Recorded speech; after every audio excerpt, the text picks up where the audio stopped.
everyone, welcome to our channel Tell Me a Story Mom. Today I'm very excited to share one of my favorite story, though it's a bit emotional. That's why I stepped in. I'll be narrating this tale in Hindi.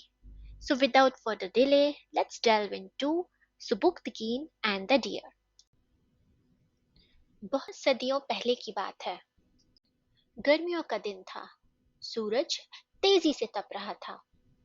एक शिकारी जंगल में शिकार के लिए गया। पूरे दिन भटकने के बाद भी उसे एक भी शिकार नहीं मिला। अंत में उसने एक हिरन के बच्चे को देखा जो एक झील के किनारे अपनी प्यास बुझा रहा था। शिकारी ने अपना घोड़ा बहुत तेजी से दौड़ाया और हिरन के बच्चे को पकड़कर ऊपर खींच लिया। हिरन का बच्चा काफी डरा हुआ था, इसलिए उसने ज्यादा प्रतिरोध नहीं किया, रेजिस्ट नहीं किया। शिकारी बहुत खुश था कि आखिरकार पूरे दिन भटकने के बाद उसे एक शिकार मिल गया था। उसने हिरन के बच्चे को अपने घोड़े की पीठ पर बिठाया और तेजी से जाने लगा। तभी शिकारी ने अपने पीछे कुछ हलचल देखी।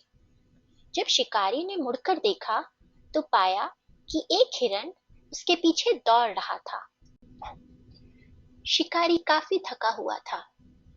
आज के लिए यह हिरन का बच्चा मेरे लिए काफी है, शिकारी ने सोचा और तेजी से अपने घोड़े को दौड़ाने लगा।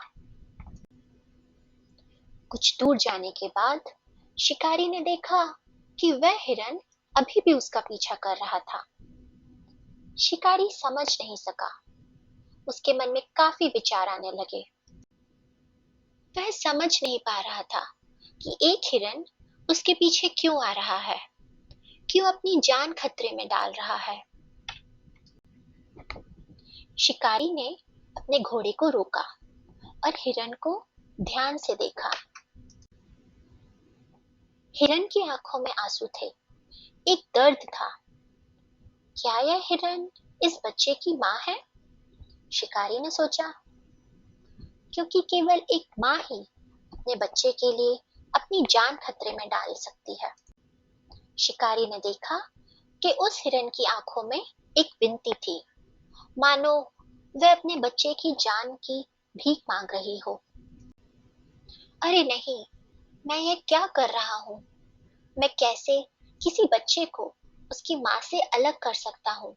शिकारी ने सोचा और फिर उसने हिरन के बच्चे को अपने घोड़े से नीचे उतार दिया। वह बच्चा दौड़कर अपनी माँ के पास गया। हिरनी ने मानो उस बच्चे को गले लगा लिया। दोनों की आंखों में आंसू थे, खुशी के आंसू थे।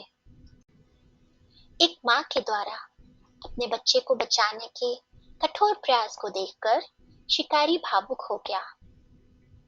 पूरे दिन के प्रयास के बाद भी उसके पास कुछ नहीं था, लेकिन आज वो बेहद संतुष्ट था। शिकारी ने उस हिरन को अलविदा कहा और जाने लगा। तब उसे ऐसा लगा जैसे माँ हिरन कुछ कहना चाह रही हो। उस रात जब शिकारी सोया तो उसने एक सपना देखा। सपने में माँ हिरन ने उससे कहा, तुम एक उदार व्यक्ति हो, एक दिन तुम निश्चय ही राजा बनोगे। इस घटना के काफी सालों बाद वह शिकारी गजनी राजवंश, जो अब अफगानिस्तान में है, उसका राजा बना और उस शिकारी का नाम था सुबुक्तकीन। सुबुक्तकीन अपनी युवा अवस्था के दौरान, दैट मीन्स यंग एज में, एक गुलाम के रूप में रहा और बाद में उसने अपने मालिक अल्तकीन की बेटी से शादी की, जो गजनी की सेना में था। जब अल्तकीन की मृत्यु हो गई तो सुबुक्तकीन नया राजा बना। करुणा के कार्य से व्यक्तिगत विकास होता है और प्रकृति से अप्रत्याशित आशीर्वाद भी मिलता है। That means acts of compassion lead to our personal growth and bring us unexpected blessings from nature. For more such stories, please like and subscribe to our channel. Tell Me a Story Mom. Bye!